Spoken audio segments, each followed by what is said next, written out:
My fiancée demanded half my business as a wedding gift. So I called off the wedding on the spot. I, 33M, run a small but thriving tech consulting firm I started from scratch. For years, I poured my heart into it, late nights, personal sacrifices, no vacations to build something stable. Now I was engaged, set to marry a woman I believed understood hard work. We'd known each other for 2 years, and at first, I admired her ambition and style. I thought we shared the same values. But I discovered too late how wrong I was. About 3 months before the wedding, while finalizing guest lists and sorting through vendor contracts, my fiancée brought up something odd. We were sitting at the kitchen table, going over flower arrangements, when she said casually, "My parents have been so supportive of our relationship. Don't you think we should thank them more substantially?" I looked up confused. We already invited them on that trip last month, and I bought them a nice anniversary gift. What do you mean, more substantially? She leaned forward, tapping her perfectly manicured nails on the table. I'm talking about the business. Maybe you could give them a small share. It would be a lovely gesture. I blinked, stunned. A share? Of my company? Why would I do that? Her expression tightened. Their family, soon to be your family too. This would show you trust them and appreciate their role in our lives. She said it like it was the most reasonable request in the world. I try to stay calm. I built this company alone. Your parents had no part in it. They never invested, never offered any business help. She shrugged dismissively. They don't need to help. It's about respect. They've always dreamed of being part of something successful. It's a wedding gift from you to them. I realized then her sense of entitlement ran deeper than I ever imagined. Shocked, I said, "This isn't normal. People don't just hand over shares of their business as wedding gifts. That's a huge deal. It has legal implications." Her smile vanished. "So you're refusing?" She tilted her head, eyes narrowing. "Think carefully. We're about to start a new life together. Don't you want harmony?" My stomach nodded. This was blackmail hidden behind a sweet tone. "I'm sorry," I said firmly. "No shares. I'll be generous in other ways, but not this." Her lips pressed into a thin line. "If you truly cared about me, you'd do it. My parents deserve this. They raised me, supported me. Now you can show your gratitude." She stressed the word gratitude like I owed them something. I stood my ground. They deserve respect, not a cut of my livelihood. This is my business, my hard work. I won't give it away. She rose from her chair, eyes flashing. "If you won't do this for me, what good is this marriage?" I can't believe how selfish you are. At that moment, I realized just how toxic her demands were. She valued my business as a bargaining chip, not respecting my sweat and sacrifice. I knew this wouldn't end here. I braced myself for the battle ahead. Over the following days, tension soared.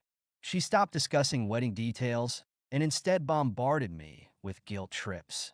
"My parents are excited about our future. Don't you want them to feel included? Or do you really love me if you can't do this one thing?" I tried to reason with her, suggesting alternatives.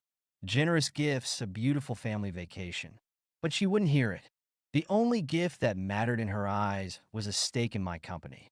One evening, after a strained dinner, she dropped a bomb. "If you refuse to give my parents a share, I might have to reconsider marrying you." Her voice was icy, her gaze a challenge. My heart clenched. She was threatening to end our engagement over this absurd demand. Was I engaged to a partner or a ruthless dealmaker? I took a deep breath. "Are you serious? We're weeks from the wedding, and you'd throw it all away because I won't sign over part of my business?" She crossed her arms. "You talk about love, but you're not willing to sacrifice. My parents deserve to benefit from your success. It's not like you can't afford it." The entitlement stunned me. This isn't about money. It's about principle, trust, and fairness. Your parents did nothing to earn a stake. Do you think I'm just a bank account for you and them? Her lips curled. "If that's how you see it, maybe we shouldn't get married. Maybe I should find someone who values family more." The arrogance in her tone was unmistakable. I realized she never saw my business as mine. She viewed it as an asset she could manipulate. If she was like this now, what future would I have with her as my wife? A lifetime of demands, threats, and betrayals? I met with a lawyer friend the next morning. I explained the situation. My fiancée demanded I give part of my LLC to her parents. My lawyer's eyebrows rose. That's a huge red flag, he said. If she already made these demands, imagine what happens after marriage. Legally, transferring shares would complicate everything. If you divorce later, her parents might remain partial owners. Don't do it. I nodded, resolved to harden. I decided I wouldn't just refuse. I'd protect myself. If she ended the engagement, so be it. But I wouldn't wait for her to leave me. I'd take control. I started preparations quietly, updating legal documents, ensuring my business shares remained solely in my name, setting aside personal finances in separate accounts. The following night, she confronted me again. So, have you changed your mind? She asked, tapping her foot. I shook my head. No, I'm not giving them anything. Her eyes narrowed. Then I'm done. I can't marry someone who doesn't respect my family. She turned as if to leave the room triumphantly. But I spoke calmly. Don't bother. I've decided to call off the wedding myself. We're over. She spun around, shocked. I'd beaten her to it, refusing to be cornered. Now I would watch her face the consequences of her entitlement. She stared at me, stunned. You're ending it. Her voice wavered, as if she expected me to beg her not to go. Instead, I was the one walking away. The shift in power unsettled her. But we've planned everything, venues, invitations. You can't just back out. I laughed humorlessly. You threatened to leave if I didn't cave. Now I'm calling your bluff. I won't be blackmailed into giving away what I built. The wedding's off. Panic flickered in her eyes. She tried another angle. I was just trying to secure our future, to bring our families closer. Her voice quivered, but I saw through it. This wasn't remorse. It was desperation. We can talk this through, she pleaded. I stood firm. We've talked enough. You made your position clear. My worth to you is tied to what I can give your parents. That's not love. She tried to twist the story. You're misunderstanding. It's a cultural thing. My parents expected a gesture. I shook my head. If it was just a gesture, why threaten to break up? This was extortion, not culture. Facing that truth, her mask slipped. Fine, she hissed. I was testing your loyalty, and you failed. A test? My blood boiled.